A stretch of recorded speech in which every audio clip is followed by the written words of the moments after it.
Sveiki, dārgie draugi! It's your boys! It's your boys!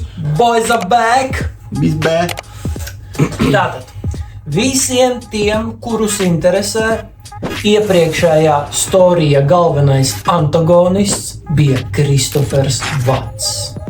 Tie, kas uzminēja, tie saņem tieši neko. Yeah! Bet jūs esat lieli maleči, spiediet like, spiediet subscribe, jā, šeit apakšā jūsu atbalsts mums ir nepieciešams. Kā nekā, sākam visu no gala, vairs neesam pagātnes atbalsts, bet nu jau esam šeit. Tieši tā. Laikus saspiediet vajag. Nu nevajag zapadlot dzīvot, saspiediet laikus. Vajag saspiest laiciņšu, nu. Tā, Danci, tagad šodien tev vajadzēs ļoti iejusties. Tev vajadzēs iejusties kā pilsētas iemītniekam. Tāds kāds es, dzīvē esmu, jā? Pilsētas iemītniekam pirms aptuveni 100 gadiem Amerikas Savienotajās valstīs. Pilsētā, Tas būs viegli. kuru sauc par New Orleans. Šīs dienas stāsts mums būs par The X-Men of New Orleans. Cirvja vīrs no New Orleans. Es nesapratu, protams, jā.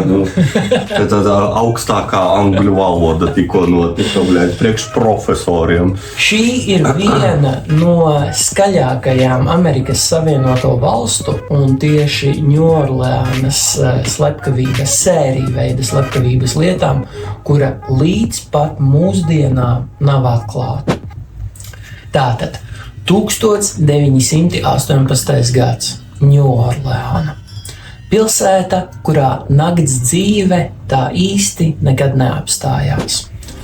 Ielas smaržoja pēc dūmiem, alkohola, gaiss bija diezgan mitrs un jautrība tā vai citādi dzīvoja ikdienā. Pilsēta bija dzīva. Tomēr 1918. gadā pilsētā sāka virmot asiņu smarža. Šis ir stāsts par The X-Men of New Orleans. Tātad šī mums ir slepkavību sērija. Jā, un iedomājies, ka tavā pilsētā pēkšņi notiek slepkavība. Pirmais uzbrukums notika nakts laikā, kad itāļu tirgotāju ģimene Džozefs un Ketrīna Maggio tika nogalināti nakts laikā savās mājās. Katrīnai sākotnēji tika pārgriezta rīkla, un pēc tam viņi abi tika nogalināti ar cirvi. Tu man prasīsi tagad, kāpēc pārgriezt rīkli un pēc tam vēl sist ar cirvi. Visdrīzāk, kā interneta resursi piemin, šis te mūsu potenciālais sērija veida slepkava vēl meklēja savu rokrakstu. Bet šķietami tajā pašā pirmās slepkavības dienā viņš šo rokrakstu arī atrada. Pēc mēneša vēl viena slepkavība. Arī itāļu tirgotāji. Tas jau sāk virmot pēc nosacīta heita pret noteikto etnisko grupu. Jā. Tā ir, jā? Mēs to vēl nezinām, jā, bet pagaidām jau sāk ost. Nē, es piekrītu. Tu? Ribjānas kādu? Luis Bezumers un Harrieta Lova. Harrieta arī sākotnēji izdzīvoja pēc šī uzbrukuma, bet pēc pāris dienām arī attiecīgi slimnīcā nomira. Atkal tas pats paraksts, slepkavība naktī, slepkava ierodas viņu mājā, klusi tiek iekšā un nogalina viņus ar tur atrasto cirvi. Ja, tātad viņu pašu ģimenes īpašumā esošais cirvis kļūst par slepkavības ieroču. Redzi, visos šajos cirvijas stāstos, šis ir tāds vienojošs elements. Kā ar cirvi, kas ir pašā īpašumā, nevis ar atnestu. Principā, lai tu būtu safe, tev nevajag lai būtu cirvis, un nekas vašķā as vai šaujami ieroči, nekādi vašķā nekā. Un atkal, pavisam neilgu laiku pēc tam, kāda itāļu tirgotāju sieviete, Anna Šnaidere, kura atradās 8. grūtniecības mēnesī, savās mājās saņēma uzbrukumu ar cirvi. Šeit tiesa gan es pieminēšu tādu kā, patiesībā varoņu darbu. Tāpēc, ka Anna Šnaidere ne tikai izdzīvoja šo uzbrukumu, bet neilgi pēc uzbrukuma arī laida pasaulē savu meitiņu. Šausmas. Nē, tas ir labi, ka viņai, protams, tas izdevās. Viņai tas ir varoņu darbs. Jā, bet tas ir drausmīgi. Jā. Pāris dienas pēc uzbrukuma Annai atkal jauns uzbrukums. Šoreiz atkal itāļu tirgotājs Jozefs Romano tika savās mājās nogalināts ar cirvi. Cirvi, kas atkal bija viņa mājas īpašums, jo cirvis atradās turpat, un vēl pieminēšu arī kādu svarīgu lietu. Nevienā no uzbrukumiem netika paņemts nekas vērtīgs. Tātad laupīšana mums atkrīt. Vēl viens vienojošs elements starp visiem cirviem. Jā, tas ir kaut kāds incidentiem. Jebanuta. Saproti, pati slepkavība ar cirvi ir diezgan jebanuta. Kā to var notraktēt. Bet tas, ka neņem neko, un cirvis ir obligāti tas, kas atrodas pašā īpašumā. Ko tas nozīmē? Tas nozīmē, ka nevienā no šiem uzbrukumiem laupīšana nav bijusi motīvs. Un kāpēc mēs šobrīd skatītāji par to tik ļoti šokējamies? Tāpēc, ka tā jau es minēju, šādas cirvijas slepkavības tajā laikā bija trends. Tā kā Ice Bucket Challenge. Ja? Un atkal mēs redzam to, ka nekas netiek nozagts. Protams, slepkava šoreiz ir cits, par to es esmu pilnīgi pārliecināts nekā iepriekšējos stāstos. Bet atkal nekas netiek nozagts. Kam tur Ice Buckets, kam tur vēl kaut kādi challenge, kam tur 20. gadsimta sākumā vienkārši iet paslepkavot ģimeni. Drusciņi. Pēc šī uzbrukuma Ņūorleānas itāļu iedzīvotāji sāka pamatīgi uztraukties. Cilvēki sāka bruņoties, sāka dzīvot panikā, tika izveidotas komandantu stundas. Ja? Jo, kā šķietami redzam, mūsu konkrētais antagonists medija itāļu izcelsmes iedzīvotājus. Tas, ko tu jau arī pieminēji, jūtams tāds etniskais piesitiens. Tieši tā, jā. Es gribēju pajautāt, pirmīt, laikam palaidu to drusiņ garām, tā sieviete, kas bija grūtniece, un kura pēc tam tur neilgi piedzemdēja divi jautājumi. Pirmkārt, viņa bija itālieta arī? Arī itāļu izcelsmes. Un viņu arī centās noslapkavot ar cirvi, kas bija viņas īpašuma. Jā. Okay. Tiesa gan šeit es atkal bišķi nokomentēšu par to, vai cirvis bija viņas īpašuma. Šajā gadījumā man īsti precīzu ziņu nav. Avotos tas ir atrodams. Bet šis te zīmējums, šis te raksturs un paraksts veidojas diezgan līdzīgs starp šīm te lietām. Tālāk mūsu antagonists ieturēja tā teikt, ziemas pauziņu. Jo nākamais uzbrukums notika 1919. gada martā, kad Čārls un Rozija Kortimigli saņēma uzbrukumu savās mājās. Vecākiem paveicās izdzīvot, bet vecāku mājā atradās arī viņu 2-gadīgā meitiņa Marija. Slepkava uzbruka arī viņai, un viņai, diemžēl, no gūtajām traumām nācās šķirties no dzīves. Stāsts ir diezgan smags. Slepkava, tā teikt, nešķiro ne pa labi, ne pa kreisi. Kas arī, starp citu, ir ļoti liels paraksts tā laika sērīvēm slepkavām tieši ar cirvi. Nešķirojam. Pēc šīs slepkavības vietējais laikraksts saņēma vēstuli. Tā teikt, no paša slepkavas, kurā slepkava sevi nosauca par garu un dēmonu. Viņš neko nepieminēja par uzbrukumiem itāļu izcelsmes iedzīvotājiem. Viņš vienkārši paziņoja, ka viņš ir nenotverams. Viņa pusē ir pats sātans, un viņš nogalinās atkal. Kaut kur šis ir dzirdēts, un tas tagad mēģinu atrakt savā galvā, bet tas nesanāk. Bet kaut kur es šito toķi... Iespējams, tu savulaik esi dzirdējuši. Varbūt, jā, ok, turpini. Bet kas ir interesantākais? Tātad slepkava nosūta vēstuli, kurā viņš sevi nosauc par garu un dēmonu, ka viņu nav iespējams noķert. Ja? visi pūliņi viņu noķert būs veltīgi, un viņš nogalinās atkal. Bet tikai tāpēc, ka viņš ir tik žēlsirdīgs. Un tikai tāpēc, ka viņš ļoti mīl džeza mūziku, viņš nenogalinās to māju iedzīvotājus, kuri 1919. gada 19. martā savās mājās vakarā džezu. Es stopudova zinu šo gadījumu, tikai vārdu es nevaru atcerēties. Tur bija zināms, kas to dara. Jā. Tur būs aizdomās turamais, bet pie tā mēs nonāksim. Nu, jā, bet šis par džezu man visu salika pa plauktiem stabili, jā. Un kas notika pilsētā? Pilsēta krita panikā. Un 19. marta vakarā praktiski katrā mājā skanēja džess. Jebšu kā Slepkava pieminēja, tajā mājā, kurā neģezos, to māju viņš apciemos un tur viņš pastrādās kā slepkavības. Un Ņūorleāna patiešām tajā 19. martā visu vakaru un nakti skanēja džeza mūzika. Nu, a tu riskēt? Nē. Jau tu būtu. Es, man liekas, arī es labāk ieslēgšu. Protams. Jā.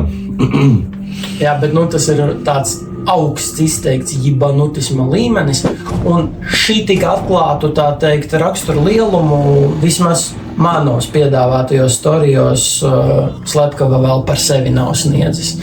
Tātad ļoti augstprātīgs, iedomīgs, ar kaut kādu mentālu noslieci un džeza mūzikas cienītājs. Kas ir interesanti, tajā vakarā nenotika neviena slepkavība. Tāpēc mēs nevaram būt pārliecināti par to, vai patiešām Slepkava bija sūtījis šo te vēstuli, vai patiešām visa pilsēta atskaņoja džezu, un viņš vienkārši turējās pie sava solījuma. Jo viņš solījās pie visiem dieviem un visiem sātaniem, ka viņš nenogalinās, ja būs džess. Yeah. Nākamais uzbrukums notika tikai septembrī. Sāra Laumane tika atrasta savā mājā pēc uzbrukuma ar cirvi, taču šajā uzbrukumā viņa spēja izdzīvot. Mēs varam vien spekulēt, kāpēc Slepkava nosūtīja tādu grandiozu vēstuli, pieteikumu laikrakstam, nevienu uzbrukumu neveica martā un ieturēja tādu pauzi līdz pat septembrim. Tas ir pusgads. Kas varēja ar viņu notikt? Praktiski jebkas. Viņš varēja būt ielikt cietumā par kaut kādiem citiem noziegumiem. Viņš varēja būt izbraucis kaut kur. To, kas notika patiesībā, mēs neuzzināsim. Ego. Atcerieties bērnībā. No problēmas par ego. Pēc septembra uzbrukumiem notika pēdējais uzbrukums. 1919. gada 27. oktobrī Maiks Pepitons tika nogalināts savās mājās ar cirvi. Kas ir interesanti, viņa sieva Estere Pepitona arī bija mājās, taču viņi šķietami negulēja vienā istabā. Estere, protams, uzmodās no šīs slepkavības kņadas, gāja skatīties un šķietami redzēja Slepkavu. Šīs bija pēdējais uzbrukums. Pēc šī uzbrukuma slepkavības šķietami beidzās. Un tagad mēs nonāksim pie galvenajiem aizdomās turamajiem. Pirmā no teorijām ir organizētas mafijas darbības. Lielākā daļa no upuriem bija itāļu tirgotāji. Un tajā laikā Ņūorleānā darbojās sava veida rekets. Vai maksā, vai attiecīgi sliktas lietiņas notiek ar tevi. Kāpēc šī teorija līdz galam var nestrādāt? Tāpēc, ka nevienā no 7 uzbrukumiem nekas netika nozagts. Ja tas ir rekets, ja tā ir kaut kāda organizētā iebiedēšana vai noziedzība, tu nenogalini cilvēku vienkārši tāpatās, tu paņem kaut ko, laupīšanu, tu zini. Lūk. Tāpēc arī šī teorija īsti manās acīs neiztur kritisku vērtējumu. Otrā teorija ir psihopātisks Slepkava ar etnisku vai personīgu naidu. Jo, kā atceramies, praktiski visi no uzbrukuma upuriem bija itāļu izcelsmes. Jā. Nekas netika nozagts. Slepkava jutās diezgan augstprātīgs savās darbībās. Nogalināja visus ar cirvi, ko atrada turpat uz vietas. Es domāju, tas tālu neizskaidro tomēr visas tās lietas, kad cirvis bija tas, kas jau ir īpašumā un tālāk, bet es jau godīgi no paša starta domāju, ka tas varētu būt kaut kāds skinheads. Amerikā tas bija populāri vienmēr. Un tā kā galvenā mērķa auditorija, uz ko viņš temēja, bija konkrētā etniskā grupa. Es būtu domājis, ka tas ir skins kaut kāds, varbūt. Kaut kāds vienkārši psihopātisks. Kurš burtiski tieši uz etniskā pamata nogalina. Tas arī varētu izskaidrot to, kāpēc slepkavības vienkārši beidzās, jo vai šis te, piemēram, tas skinheads nomira, nokļuva cietumā, vai kaut kur pārcēlās. Vai arī saprata, ka ja viņš turpinās, viņu taču noķers. Parasti ar šādiem slepkavām ir tā, ka viņi nevar īsti paši vairs apstāties. Bet ir zināmi ļoti daudzi gadījumi, kad tiešām absolūto maņaku, kad viņš ņēma pauzes tur uz gadiem, pat citreiz uz mēnešiem un tā tālāk. Motīvi tur katram bija savādāki un dažādi, cik es atceros, bet tā gādās arī. Tā. Jā, piekrītu, bet balstoties uz to vēstuli, ko viņš sūtīja, tur tu jūti pantu, ka viņš jūtas pārliecināts tajā, ko viņš dara un ka viņš negrasās apstāties. Tāpēc es teiktu tā, es piekristu šai teorijai, bet ar kaut kādām niansītēm. Okay. Un tagad mēs nonāksim pie vienīgā aizdomās turamā reālā cilvēka. Un beidzamais aizdomās turamais ir kāds vīrs vārdā Džozefs Manfrijs. Manfrijs bija zināms Ņūorleānā saistībā ar konfliktiem itāļu starpā. Kā arī interneta resursi mums stāsta par to, ka Estere Pepitona, atceramies viņu, pēdējā uzbrukuma Maika Pepitona sieva, esot identificējusi Manfriju kā slepkavu. Kas ir interesanti, Manfrijs nekad netika notiesāts kā eksmens. Manfriju nogalināja. Un viņa nogalināšana ir saistīta ar Pepitonu ģimeni kā atriebība. Un kas ir interesanti, pēc Manfrija nāves slepkavības beidzās. Redzi, man uzreiz arī tāda lieta iešāvās galvā, ka Manfrijs bija aizdomās turamais. Tas tālu nenozīmē, ka viņš ir vainīgs.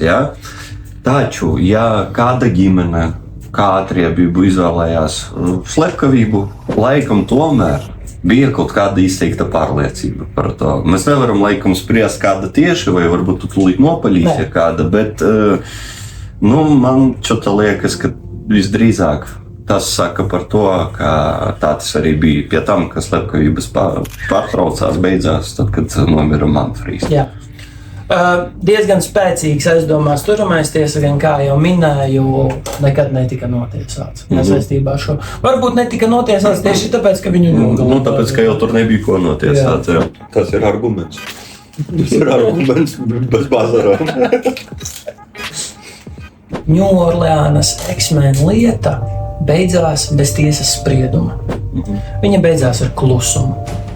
Klusumu, kur pēc 7 uzbrukumiem tuvinieku ģimenes vairs nekad nebija tādas kā iepriekš.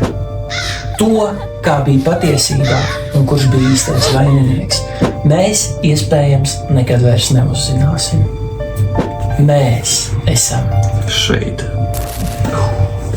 Kā arī, draugi, Patreonā skatieties, meklējiet mūsu papildinājumu šai epizodē, kur mēs ar Spiritboxu cenšamies sazināties ar Ņūorleānas eksmenu un noskaidrot viņa identitāti.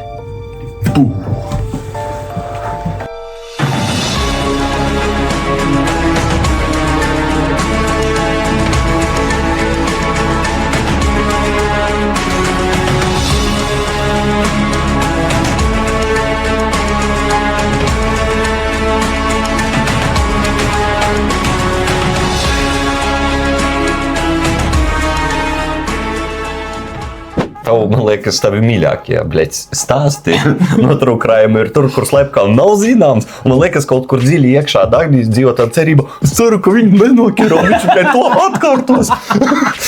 Nē. Tas ir ļoti slikts joks, jā, tas ir joks. Reāli atklāt kādu unsolved case, tas ir mana dzīves jibaits mērķis, jā. Nu, ne mērķis, bet tas būtu reāli kruti, ja man nodarbojoties ar šādu te true crime specifisku saturu, nodarbojoties ar paranormālu investigationu, jā, paralēli. Ja man izdotos ar šo te paralēlo spirituālo pasauli atklāt kādu true crime storiju, kas ir bijis unsolved, unsolved nozīmē neatrisināts, ja? Tad, tas būtu reāli kruti manās acīs.